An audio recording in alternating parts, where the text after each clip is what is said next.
Exactement, oui, il est à côté de moi, Romain Bardet qui est monté sur le podium hier sur les Champs-Élysées. Bonjour Romain. Bonjour. Bon, on est au lendemain là, de la dernière étape du Tour. Vous êtes monté sur le podium pour la deuxième année consécutive. Est-ce que vous êtes un peu redescendu de votre nuage? C'est quoi votre sentiment ce matin? C'est vrai que c'est une belle aventure qui se termine, encore 3 semaines intenses, vraiment différentes de l'an dernier, mais que je savoure parce que le parcours n'a pas été simple, le parcours personnel, collectif qu'on a vécu, et il a fallu vraiment aller chercher au bout de nous-mêmes pour remonter sur ce podium, donc c'est la satisfaction de l'avoir encore réalisé. Vous étiez déjà sur le podium l'année dernière. Alors c'est la première fois qu'un Français depuis 20 ans revient sur le podium l'année d'après. Est-ce que vous avez passé un cap, vous diriez, là, pour vous cette année encore?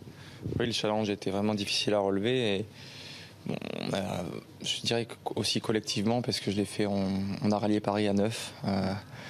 Et on a, je pense, posé sur la course, et on doit vraiment ce podium qu'à nous-mêmes, puisqu'on a été chercher au plus profond de nous-mêmes. Moi aussi, ça m'a demandé beaucoup d'investissement. J'ai passé par des moments un peu plus difficiles, et donc c'est vraiment un cap de passer par rapport à l'an dernier. Oui.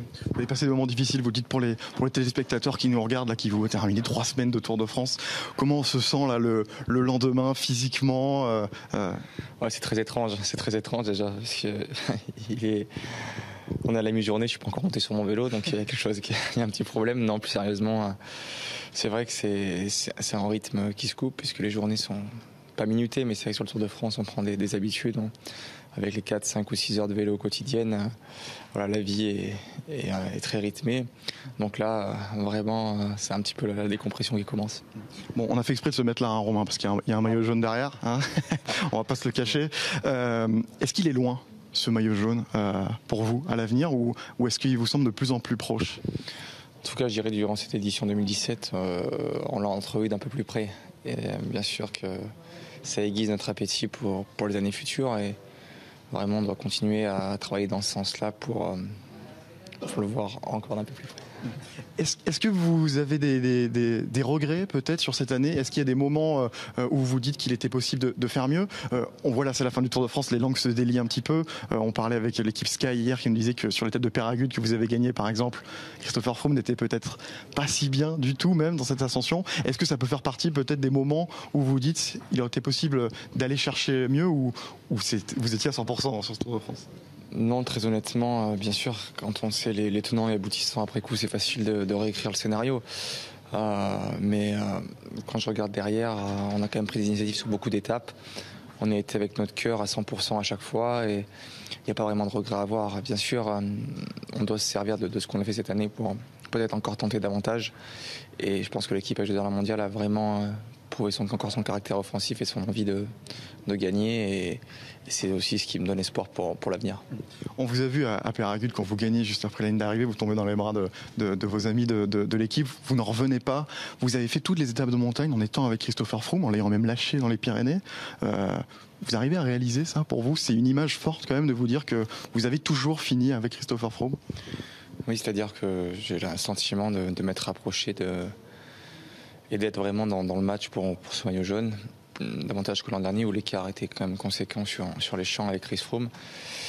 Donc c'est bien.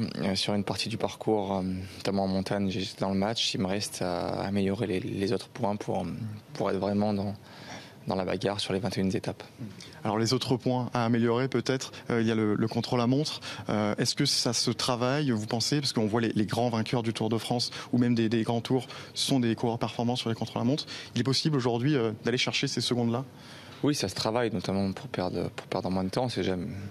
Voilà, si j'ai un jour j'ai la chance de forger un succès dans le Tour, ce sera certainement pas grâce au chrono, mais néanmoins ça doit plus être rédhibitoire. Mais voilà, aussi il y a tout un aspect également sur certaines étapes, peut-être une meilleure gestion sur des étapes de plat où on voit que le Tour peut se gagner aussi sur des bordures, sur les étapes, le danger un petit peu partout.